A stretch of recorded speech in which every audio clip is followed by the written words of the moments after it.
The mission to capture former Venezuelan dictator Nicolás Maduro took months of strategic planning and intelligence gathering, as well as precise execution by the nation's top operatives. Troops even rehearsed blowing through steel doors in a full-scale mock compound of Maduro's complex. The military had been prepared for days to execute the operation. They were waiting for some good weather conditions and a time when the risk to civilian casualties would be minimized. More than 150 aircraft were involved, ranging from fixed wing fighters to bombers, drones, and surveillance aircraft. What all of us witnessed last night was sheer guts and grit, gallantry, and glory of the American warrior. I'm simply humbled by such men. And I tip my hat to our chairman, Dan Raisin Kane, and all those Americans who stood watch last night. And this is how fast that whole operation went down. President Trump gave the order at 10:46 p.m. Friday. At 2:01 a.m. Saturday, U.S. Special Forces descended on Maduro's compound. They came under fire, returned fire, and breached that location. By 3:29, forces had captured and extracted both Maduro and his wife. Folks, that's just 90 minutes on the ground with no loss of U.S. lives. By 4:21 a.m., Maduro and his wife were on the USS Iwo Jima. And joining us right now, Lieutenant Colonel Robert Maginnis, to take us inside this dramatic, historic capture that required absolute cooperation, amazing coordination among several federal agencies and CIA assets on the ground, and of course, incredible bravery. Good morning to you, sir, and honored to talk to you this morning. No, good morning. Talk about this high-risk, high-precision mission and what it took to pull this off. Well, certainly it wasn't a routine law enforcement. It had extraordinary special forces, probably Delta and others, flying above, and then, of course, people that were on the ground for months that were doing painstaking planning and intelligence work, gathering the ins and outs of Maduro, certainly his security at that site.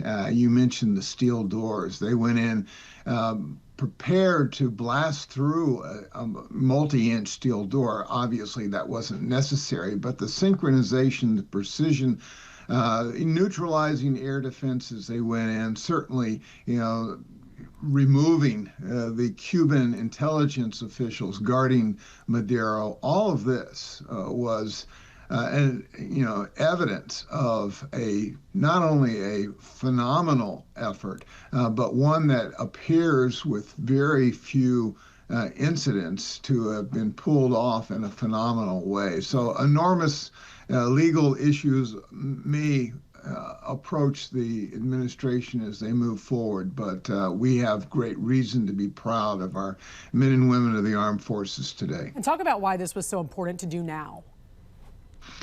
Well, Maduro obviously was indicted years ago for narco-terrorism, for his flooding the U.S. with his asylum and criminal people. It also has created a humanitarian disaster in that country. And more broadly, we know that President Trump's national security strategy, so-called 21st century Monroe Doctrine, has outlined that this is our hemisphere. We're not going to allow, not only narco-terrorism to take place, but we don't want the Chinese and the Russians and the Iranians in our back door, feeding all sorts of insurgencies and problems. And so I think it was necessary to also send a message to the likes of the president of Colombia, who's producing drugs, cocaine specifically, and of course Mexico, our next door neighbor, that is run essentially by drug cartels. So that's got to stop, and the president's being very forthright about this whole issue. Yeah, and speaking of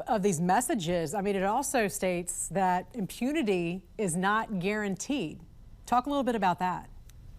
Yeah, it means basically that you're not untouchable, whether you're an authoritarian like Maduro or you're the Ayatollah in Iran, things can happen. And it also conveys a message that is much broader, that the U.S. is going to stand up for what it believes is right in its own back door, but also elsewhere across the world. And I think that we saw that earlier this year when we knocked out the nuclear facilities in Iran. And this should also be a very strong message to Vladimir Putin, who continues this war that seems to be unending in Ukraine. So there are a host of issues here. What about the rest of Maduro's regime? There are still those, including the vice president, who she has now taken control. There are still those, though, underneath him, like her, who've not been captured, obviously, and arrested. Shouldn't the U.S. bring all of them to justice? Yeah, well, accountability doesn't stop with one man and his wife in New York City this morning. You know, it's a wider network of senior officials, perhaps outside of Venezuela as well. And some have already been extradited, and they've pled guilty, and have been sentenced by U.S. courts. But justice tends to work in stages. The Justice Department may have pulled off this big coup on Sunday morning, but there's more to follow, and time will tell, exactly how many are eventually going to end up incarcerated inside the United States. Yeah. Now, what happens next, of course, is the hardest part, right? The president says the U.S. would now help to run the country. He also has stated he was not afraid of boots on the ground. What's your thoughts about what is next? What does that look like? Yeah, my concern is I was involved in the 2003 takedown of Iraq and the follow-on governance or failure thereof.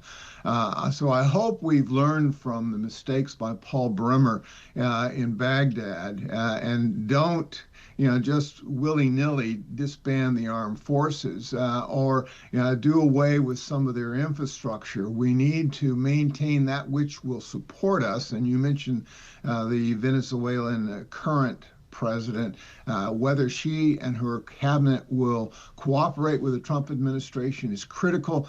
Hopefully they will, and that we won't end up with the worst case is an insurgency following the takeover of a country.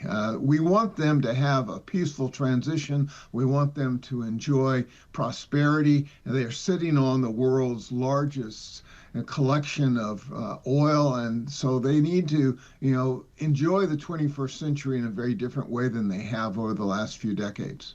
Retired U.S. Army Lieutenant Colonel Robert Maginnis, we appreciate your time and your expertise with us this morning. An honor to talk to you, and thank you for serving our country. Thank you.